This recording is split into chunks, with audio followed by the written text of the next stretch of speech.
Hi guys, this is Lisma right here and welcome back or welcome to my channel. If you're new here, go ahead and click that subscribe button down below and click the notification bell so you'll be notified when I post videos. And if you're returning, yeah, welcome back. Thank you for coming back to my channel. So today, basically it's a story time about how me over consuming hygiene products almost ruined my skin. So if you're like me, you probably sit around all day and watch YouTube and vlogs and people Sephora shopping and Target shopping and all that stuff, and they just buying like all these different lotions and creams and soaps and facial cleansers, exfoliators, body scrubs, like body butters, like you name it, right? So basically that's what I was doing, especially during the pandemic. Like that's when I really got hooked on it because I'm in the house all day. So yeah, like that's all I was doing. I was up late at night, I'm working from home, just up late, watching YouTube. That's what really got me into like really over consuming hygiene products. So I'm just ordering stuff or going to Sephora or ordering off Sephora, ordering off Amazon, doing Target drive-up orders, like all that stuff. Like not really reading reviews, just like, oh, well, my favorite YouTuber or such and such said this is what they use and they skin look good, so I'm just gonna use it. Not really doing any research, not really doing research on like skin and what you really need to do or whatever. I'm just being influenced to buy all these products. So this goes on for some time, and I guess maybe like a year or so in, where I'm like, I was exfoliating my skin almost every day, which is like a no-no. And exfoliating my skin in multiple different ways, like not even just on my face, like on my body as well. I was using like exfoliating gloves or African, net sponge thing or whatever. I was using that almost every single day for a shower. I was using like AHA, BHA, whether it was creams or lotions or something on my skin because I had strawberry legs, so I was trying to get rid of that. And so that's what really started all of that. And so then I saw everybody else, saying that, oh, they did this, you got to do it every day to get the dead skin off and all this kind of stuff. I did like chemical peels, all of that. And I was doing like the Dr. Dennis Gross, like out of Sephora, the daily peel, daily exfoliator, all that stuff. So after I finally like I said, we got like a year in, and then by the time I got to that point, like my skin just started becoming really red and itchy, like all the time, like, or either definitely when I was going like outside for like extended periods of time. But I had really bad like environmental allergies, and at that time, I was the state I was living in. I was like, well, maybe it's just something here that's you know irritate my skin because I hadn't been there that long at that point. So I was like, maybe it's just something here that's irritating my skin. I need to get used to it. Time goes on, whatever. It's not the place you're living in. You move to a new place. There's nothing wrong, but you still, using these exfoliators, using these soaps. Like, I never really used Dove, but another soap that I was definitely 100% using was Dr. Bronner's. And everybody at one point was on Dr. Bronner's soap as far as feminine wash and just using it, for their body because it lathers real good and it makes you feel really clean. But at the same time, you need to dilute that soap because it's really strong and really stripping. Me, not doing my research, did I know that? No. And you like, that's dumb, girl. You should have read the bottle. You should have read the reviews. Duh. I know that now, which is why I'm here. I'm telling you. So, basically, after that started happening, that went on for some time. And then I'm like, okay, I got pregnant. So my skin was still being weird. So I'm like, okay, well, if you've been pregnant before, your skin gonna be weird when you're pregnant anyway. So you just like, whatever, I'm pregnant, my skin was weird because I'm pregnant, and once the baby comes, it'll stop. Baby comes. By the time I was getting ready to have my baby, like my skin had gotten super bad, like even on my face. And so I got this super like bad rash on my skin, on my face. And like it was like right here, it covered like my whole cheek. And then I was talking to my OB about it, like, cause I was getting ready to give birth at this point. So I was talking to my OB, she was like, oh, rashes are common in pregnancy. If it's not really itchy or you're not having any other symptoms, probably once you had a baby, it'll go away. I wasn't really having any other symptoms. The rash did feel kind of hot and it hurt. Anyway, she was like, well, either way, I'll send you to see a dermatologist and she can, you know, decide if you should have medicine or whatever. So when I got there to see the dermatologist, she was like, I don't know. She was like, she was like, it almost looks like you have a skin infection. She was like, but since you're pregnant, I don't really want to give you any antibiotics or this, you know, retinol cream because it would affect the baby and you about to give birth. So I was like, okay. So anyway, she was like, well, I'm gonna write you this prescription since you're so close to giving birth. Once you give birth, if your skin is still like that and you still feel like you need this medicine or this cream, use it. If you don't, throw it away. So fast forward, the rash doesn't go away. I take the antibiotics, the rash goes away.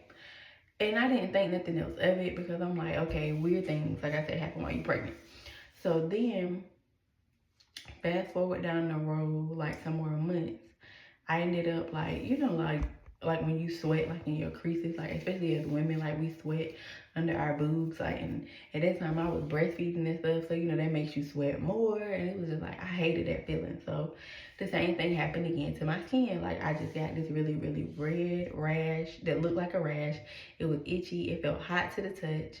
I was putting like tea tree oil on it, hydrocortisone cream on it, you know, everything. Nothing was working. So what I do again, go back to the doctor. Same thing. They're like, oh, I think you got a skin infection. So I put, you know, they put me on antibiotics. They tell me if I want, I can continue putting the hydrocortisone cream on it or take Benadryl for the redness or the itching until it goes away. I take the antibiotics, it goes away, my skin gets better. So this continues on up until this year, maybe like back in August, no, maybe like back in June or July. So the same thing happened to me again, skin infection. This time in my stomach. So I'm just sitting there thinking like I'm doing research on skin infections. And I'm like, how is it that I keep getting skin infections? Like I take a bath every day. You know, I'm wearing clean clothes, I'm washing my clothes, like I live in a clean environment. Why do I keep getting skin infections? So it turns out I was getting skin infections because all the exfoliating and like over consuming hygiene products I was doing had completely ruined my skin barrier. So what I do, go back to the basics and do my own research on how to rebuild my skin barrier. Threw away all the old products I was using. Stopped spending $1 million at Sephora because you don't need it to have nice skin. You don't. Yeah, I threw away all that old stuff I was using. I stopped using exfoliating gloves. Like, still as of right now, I'm not using any type of exfoliating gloves, African net sponge, none of that. It's a basic washcloth because that's not stripping my skin barrier away. I'm using soaps that I'm no longer using Dr. Bronner soap. Nothing wrong with it. And they have monostat, like feminine wash. That junk like burns. I don't know.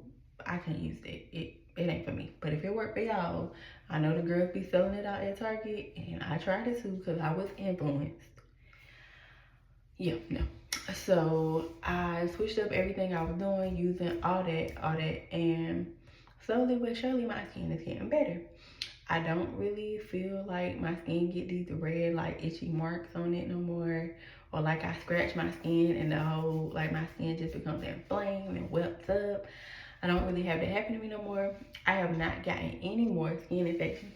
I also started using a antibacterial soap in like, you know, places that are like creases. I don't use it every day, but I use it sometimes, especially if I know like that I've been sweating a lot that day or, you know, whatever was the case. Normally when I take a bath, like before I go to bed. So yeah, and that has helped so much. But like I said, that went on for 2 years and I wasted so much freaking money on products that I was influenced to buy that I did not need, that wasn't really helping the health of my skin. They was hurting it and I was wasting so much money and so much time in the store, online, shopping, all that stuff. So I'm telling y'all because nobody told me. So less is more. You don't need to do that. If you are getting skincare products, please read the reviews. The same thing went for my scalp. I used a skincare product that totally, completely inflamed and flaked up my scalp and took out a lot of my hair. Just because, oh, it was vegan clean at Sephora, I'm not gonna say what the brand was. If y'all want me to go into more details about like the actual brands and stuff I was using, you know, like what I'm using now to rebuild my skin barrier and all that stuff, let me know. But I'm not gonna go into all that in this video because I don't want to make it too long. But yeah, so now I'm just saving so much money, so much time, so much energy, so many resources, not doing these long drawn out skincare routines because like I said, you don't need it. And I'm not letting y'all easily influence me. I'm doing my own research. If I see something on an influencer that I like, I go do my own research on it and see if it's something that will, I learn my own skin type, what works for me, and see if it will be something that's good for me. So basically the moral of the story is stop being so easily influenced off these apps. And yeah, like do what works for you. Do your own research, read reviews. Don't just take somebody else's word for it. Even if it's me and I'm telling you that I love a product, what works for my skin may not work for yours. Do your own research. See if it's gonna work for you.